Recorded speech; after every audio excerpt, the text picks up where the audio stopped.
Hey everyone, welcome back for another deep dive. Today we're going to be looking at Albert Camus.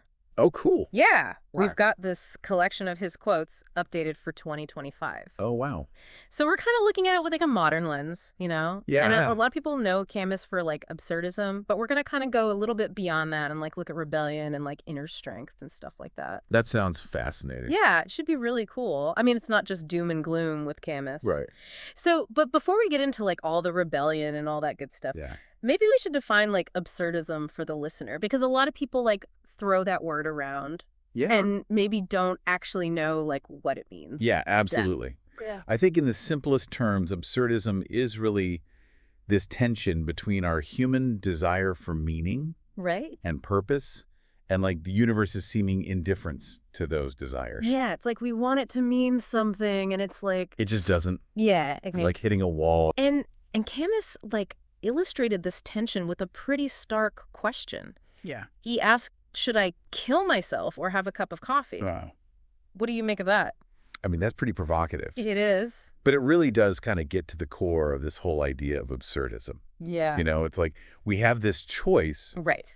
to either succumb to despair or to find a way to live despite this lack of inherent meaning. Yeah. And I think for Camus, he's like, no, you choose life, you choose coffee. Right. Like it's not about ignoring the absurdity, Right. but like confronting it and then Absolutely. something from it. Exactly. And he said the realization that life is absurd cannot be an end, but only a beginning. I like that. Yeah. And that kind of leads us into his idea of rebellion, It does. right? He's got that great quote, "The only way to deal with an unfree world is to become so absolutely free that your very existence is an act of rebellion." Such a powerful statement. It is. And I think it's important to define what he meant by rebellion. Right. Because it doesn't mean like going out and like breaking stuff. Not at all. He was writing in post-World War II Europe, Yeah. which was a time when people were questioning everything. They were rebuilding. Right. And I think for him, rebellion was about consciously choosing how you live, how you think, even how you feel. Right. It was a defiance against conformity and just blind acceptance. So instead of being swept up in like societal expectations Yes. or giving into despair, like we can actually Yeah, create our own paths and our own values. precisely. Yeah. And this also kind of ties into his idea of freedom, too. Oh, yeah. He said freedom is nothing but a chance to be better. Oh, okay. And so it's not just about, political upheaval or anything like that. It's Ah. about personal growth, Right. moral and intellectual growth. I like how he connect this really big Yeah. existential idea to like personal growth. It's amazing. Yeah. And speaking of finding meaning in a seemingly meaningless world, Yeah. we have to talk about this quote. "There is but one truly serious philosophical problem, and that is suicide." Wow. And that kind of seems heavy, especially in comparison to like the rebellion and like, freedom. It does seem kind of jarring, Yeah. but you have to understand this quote in context. Okay. I don't think he was promoting suicide. Right. I think what he was trying to get at was that grappling with the question of suicide actually forces us to confront the very essence of why we choose to live. Okay. So it's not about morbidity. No, It's about like, it's like, why bother? right. If it's all meaningless, why do we even try it? Why don't we just end it all? Yeah. And confronting that question, Yeah. I think, leads us to a deeper understanding of what makes life worth living, Even in the face of, even in the face of absurdity. that's a pretty intense I know. like starting point for philosophy. It is a lot. Yeah. But it also sets the stage for everything else he talks about. Right. Rebellion, freedom, even happiness. Okay. So we've kind of established that like recognizing the absurdity is like the first step. Right. But like, how do we move forward from there? Well, that's where his concept of inner summer comes in. Okay. He wrote, "In the midst of winter, I found there was within me an invincible summer." Okay. I like that. Yeah. And it's about like cultivating a wellspring of strength and joy within yourself. Right. So even when it's like cold and harsh out there, Yes. you can still have like warmth and light. Exactly. And this idea actually connects back to his own life. Oh, really? Yeah, he faced tremendous hardship, poverty, war, political upheaval, Wow. but he chose to embrace life, Wow. to find meaning and joy despite those difficulties. That's incredible. It is. Yeah, I like that imagery a lot. It's like we all have this Yeah. little reserve of sunshine inside of us. We do. And now I feel like we can't avoid this one any longer. Okay. The Sisyphus quote, Yes. the one that always gets me thinking. "One must imagine Sisyphus happy." To remind our listeners, Sisyphus is the guy. Yes, eternally pushing a boulder up a hill, Yes. only to watch it roll back down again. Yes. And The poster child for absurdity? yeah. I love it. But like, why happy? Well, I think he uses this myth to explore, the nature of our struggles. Right. It's not about the finish line. Right. Or like Yeah. reaching some ultimate goal. Right. It's about finding meaning in the struggle itself. Right. In the act of carrying on, even when it seems pointless. So it's not that Sisyphus like enjoys pushing the boulder. No, I think he just embraces the challenge. Right. And finds meaning in that effort. Yeah. And that in itself is a rebellion Right. against the absurdity of his fate. That's amazing. Yeah, he's not giving up. Right. He's pushing that boulder again and again and somehow finding a way to be happy. It's such a powerful image. It's like, It is. okay, life might be full of like pointless tasks. Yeah. But like you can still find meaning in how you Absolutely. approach those. It's all about your mindset. Yeah. And that choice to find meaning, even when it seems absurd, Yeah. is like what defines our humanity. According to Camus, at least. It's crazy. We went from like the depths of despair to a happy Sisyphus. Right. Yeah. And that's Camus for you. He challenges you to think differently. Right. And to really confront these big questions. Yeah. And ultimately to like figure out how to live a meaningful life. A meaningful life. And we're just getting started. I know. There's so much more to unpack about his philosophy. Absolutely. Stay tuned, because next time we'll be exploring his ideas about love. Oh, that'll be good. And human connection. All right. Yeah. And how those fit into his worldview. You won't want to miss it. Welcome back to our deep dive into the world of Albert Camus. All right, so far we've tackled some pretty heavy stuff. We have. Absurdism, suicide, even a guy eternally pushing a boulder uphill. Right. But there's more to it. Yes, because it's not all doom and gloom. Right. With Camus, like, I was struck by this quote. I know of only one duty, and that is to love. Yeah. It seems kind of out of place. Right. With all this talk about, like, absurdity and meaninglessness and all that. I think that's what's so great about Camus. He doesn't shy away from the complexities of life. Right. He embraces them. Yeah. And love for him is not a naive escape from the absurd. Right.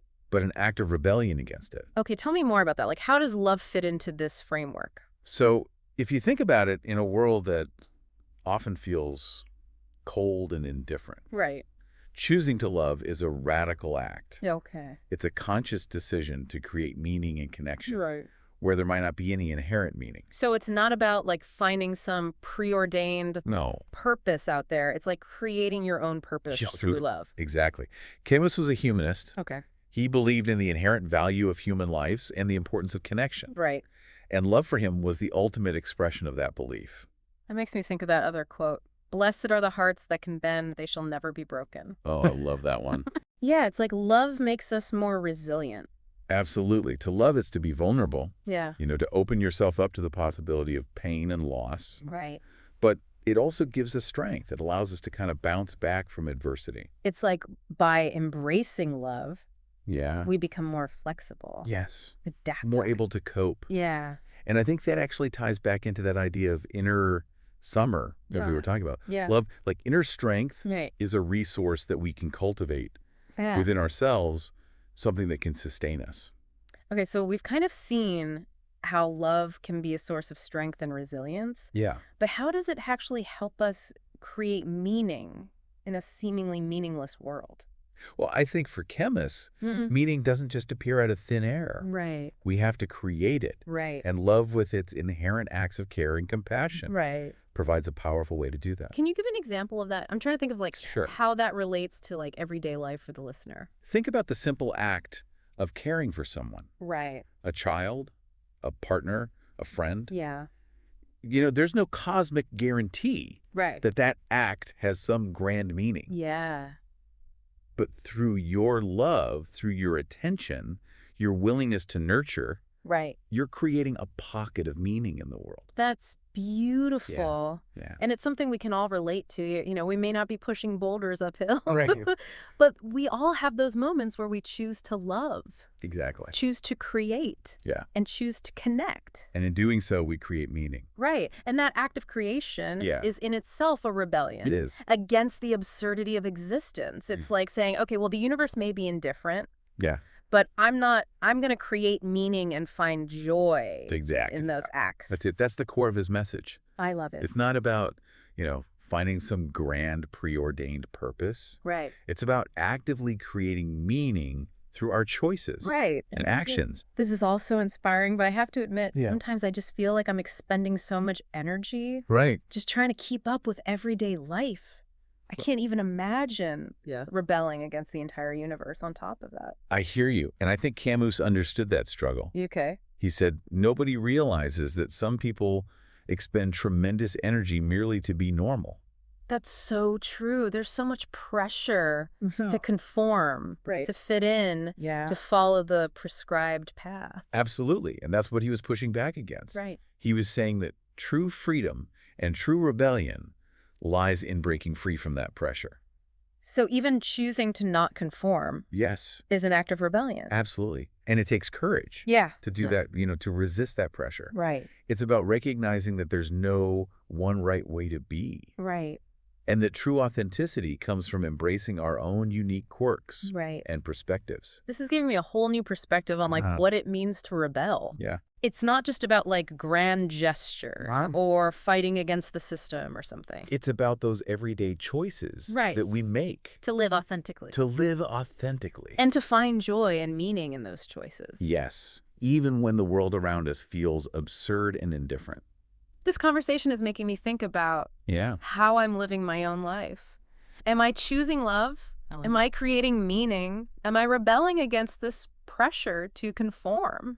Those are big questions. Yeah. And that's what Camus wants us to do, to engage with these big questions, to wrestle with them, Yeah. to ultimately find our own answers. He's giving us permission to question, Yeah. to explore To it. experiment, Yeah. to define our own paths. I love how his philosophy just encourages us to take ownership of our own lives. It does. Create our own meaning and find joy in the face of all this absurdity. And there's even more to explore. Right.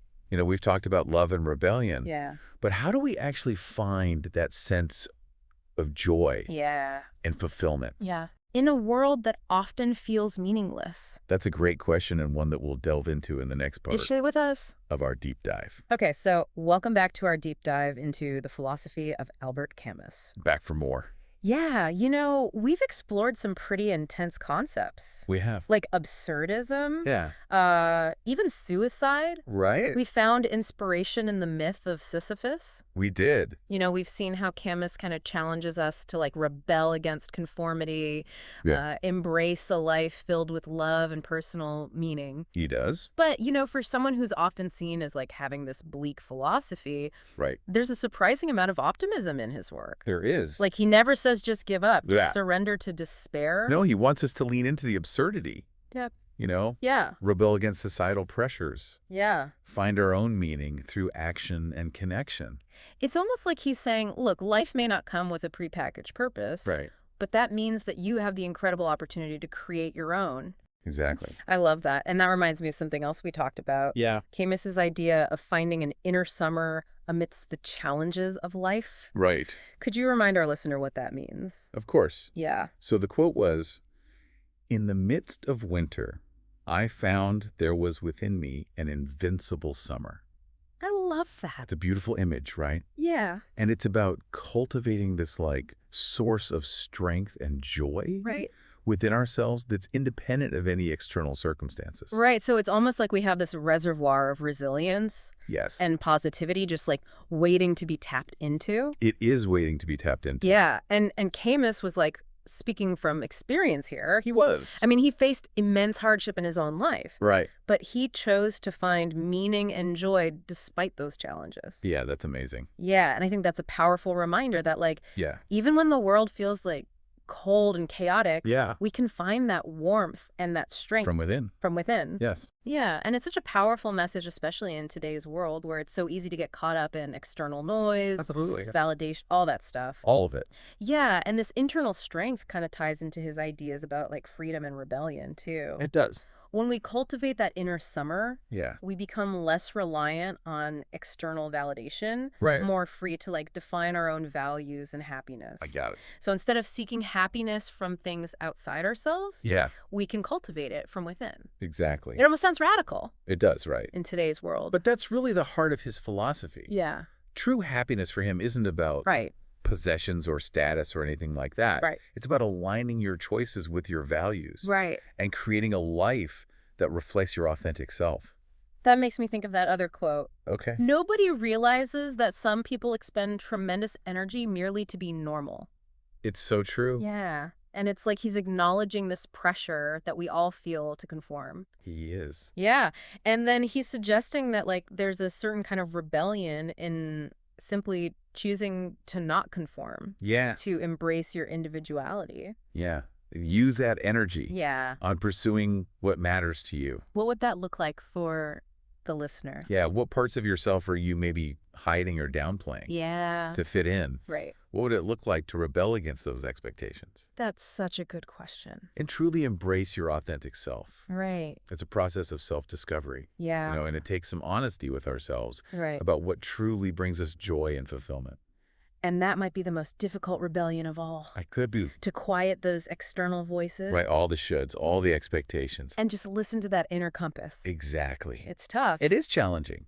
But I think Camus would say it's a challenge worth undertaking. Definitely. Because by embracing that authentic self, Yeah. we tap into this deeper well of meaning and purpose. Right. And that can sustain us. Yeah. Through all the ups and downs. It's like he's giving us permission to just redefine what happiness looks like, Yes. to move beyond those societal expectations. And just craft a life that truly resonates yeah. with your own values. And remember, this isn't about like achieving some perfect state of happiness No. or having all the answers. Right. It's about the journey. Yeah. It's an ongoing process. And isn't that what this whole deep dive has been about? I think so. Engaging with these challenging ideas. Right.